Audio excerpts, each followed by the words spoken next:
көңіл-күйлеріңіз қандай бүгінгі сабаққа? Қолымызбен көрсете қояйықшы. Жақсы, күшті екен да, барлығымыздың көңіл-күйлеріміз осындай ерекше көңіл-күймен сабағымызды бастайық. Сабағымызды бастамас бұрын үйге бізге қандай тапсырма берілді? Алдыңғы тақырыпта көшпелі мал шаруашылығын өттік. Жақсы. Міне стаккар топ арқылы мен қазір стаккар топты жіберемін. Бұның ішінде сұрақтары бар. Музыка тоқтаған кезде кімге түседі, сол сұрақтарға жауап береді. Жақсы. Бастайық. Қолымыз кеп қалмасын, тезірек жүргізе қояйық. Сезім, ала ғой. Темірдіктің малдың артықшылығы неде? Өйткені қой мен жылқы, өйткені олар қыста қардың астынан өз азығын табады. Жақсы. Ары қарай жалғастырамыз.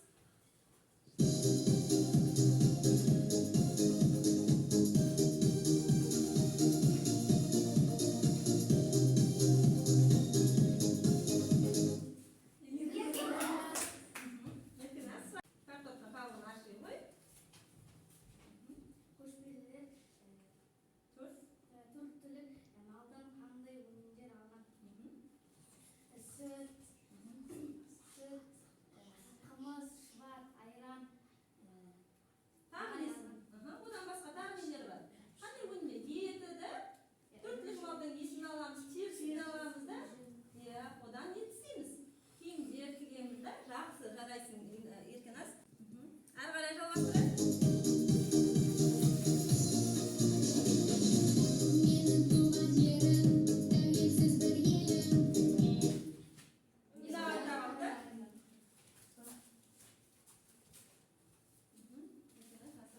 Маусымдық жайылым түрлерін аттар. Көктем, көктеу, жаз жайлау, қыс қыстау, күз күздеу. Жақсы, жарайсың, өте жақсы. Жақсы, біз білеміз да, сонымен Қазақстан қандай мал шаруашылықпен айналысқан? Мал Мал шаруашылығы, соның ішінде көшпелі мал шаруашылығымен айналысқан екен. Жақсы, сабағымызды ары қарай жалғастырайық. Енді біз мына жерде сіздерге әртүрлі суреттер берілген. Таңдап алайық. Енді таңдаған суретімізге қарайық. Жақсы. Кереге бірінші топқа, шаңырақ екінші топқа, оқ үшінші топқа жайғаса қояйық. Топқа бөлініп болса, біз мына жердегі менің алдымдағы заттарға қарайықшы. Мына жерлерден біз нелерді көрдік? Киіз үй, Сосын бұлардың барлығы неге жатады бізде? ұлттық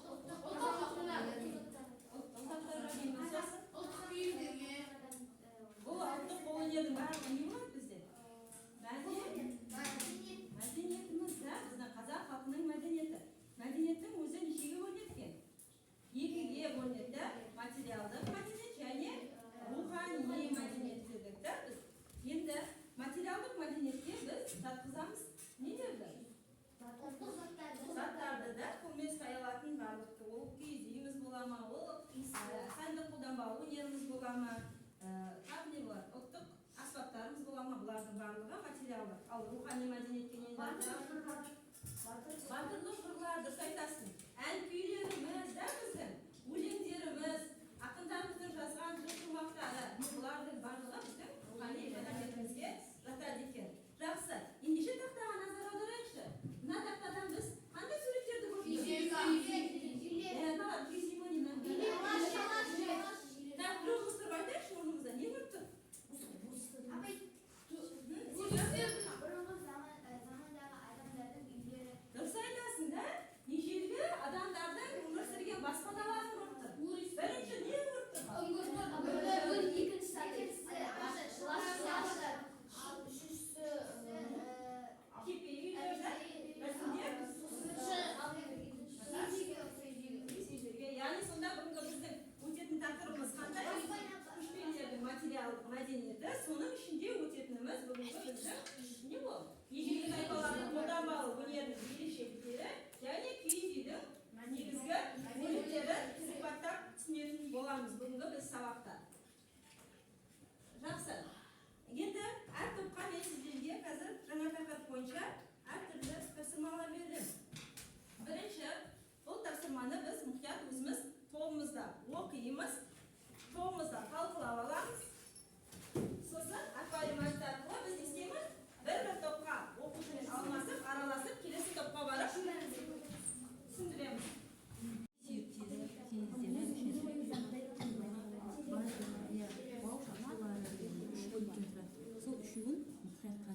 және киіз үй көшіп қонуға ыңғайлы үй болған. Киіз үй ол деген 3000 мың жыл бұрын пайда болған. Киіз үй қыста жылы, жазда салқын болады, себебі оның ортасында ошақ тұрады. Киіз деген ол оюлармен сәнденген, ол деген жер сілкінісі болған кезде киіз үй деген оңайлықпен бұзылмайды. Көшпелі халықтар өзімен бірге алып жүреді, өйткені оларға ыңғайлы киіз үй. Көшіп-қонуға ыңғайлы болғанда тез жинауға тез құрылады да.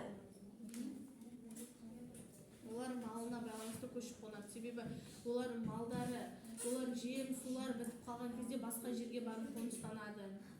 Шөптері, сулар көп жерге барады. Киіз үйді біздің ежелгі ата-бабаларымыз көп қолданған. Киіз үй бізде оңай құрылады.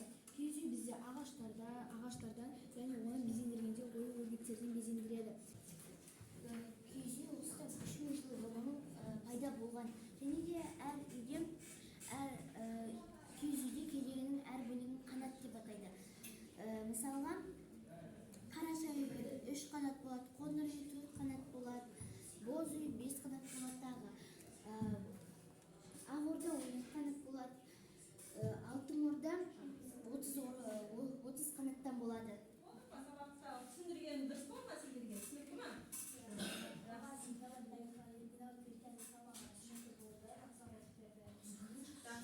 Сіздерге топтарыңызға түсінген түсінікті болды ма? Кімнің түсіндіргені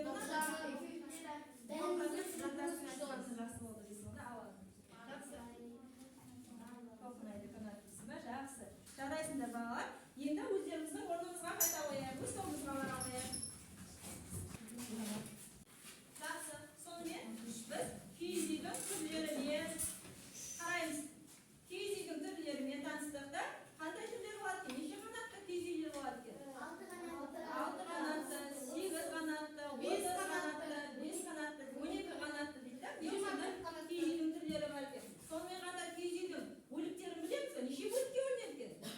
3 бөлікке. Жақсы. Ең қасиетті деп киіз үйде қай жер санаған? Шаңырақ, сосын ошақтың басын қасиетті деп санаған екен. Ошақ киіз үйдің ортасында жылу беріп тұрады, тамақ пісіреді. Жаңа өздерің түсіндіңдер ғой да? Жазда мұздай болады. Жазда салқын болады екен да, қолайлы. Жақсы, ендеше осы түсінгеніміз бойынша, тақырып бойынша қазір мен сіздерге тапсырма беремін. Әрқайсымыз жеке өзіміздің дәптерімізге орындайық. Дәптерімізді ашып, дәптерімізге орындай қояйық тапсырманы.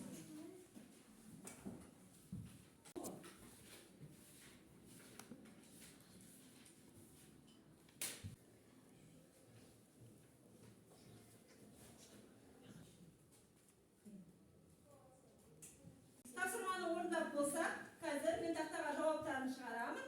Бір-бірімізбен жұмыспен алмасып, қасымыздағы тақтадан тексере қояйық жұмысымызды жазған. Дәптердерді алмастыра қойып, дәптер-кітаптарымен.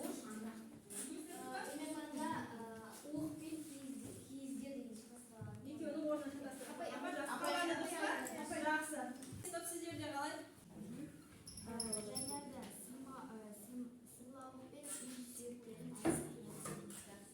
Негізі сымбат?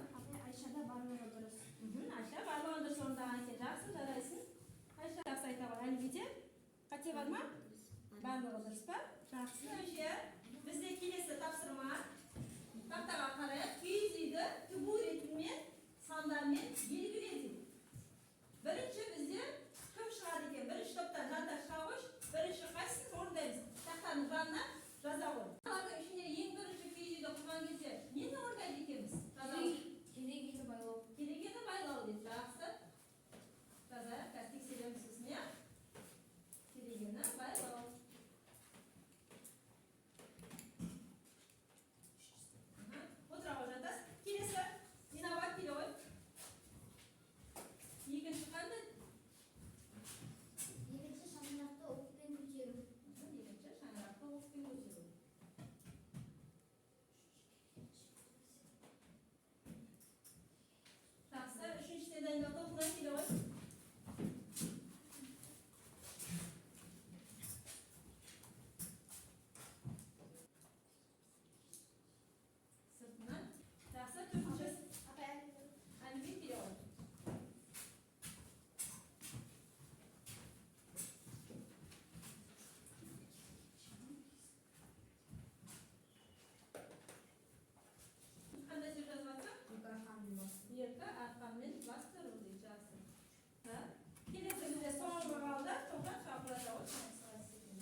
нені жатқыздық? Батырлар жыры. Күй, батырлар жыры да өзіміз солар жатқыздық па. Енді бізге осы жерде бір тілші керек екен бізге. Тілші кім болғысы келеді? Онда бар, келе ғой.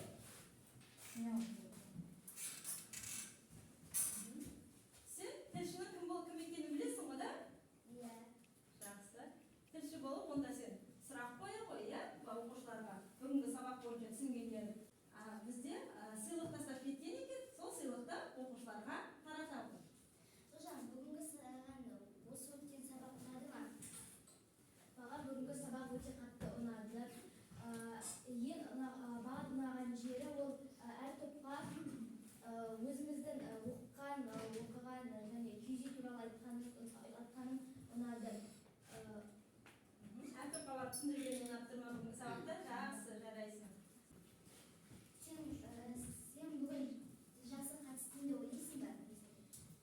Мен өзімді жақсы қатысты деп ойлаймын. Себебі мен күйіз үй туралы бүкіл мәліметтерді білдім.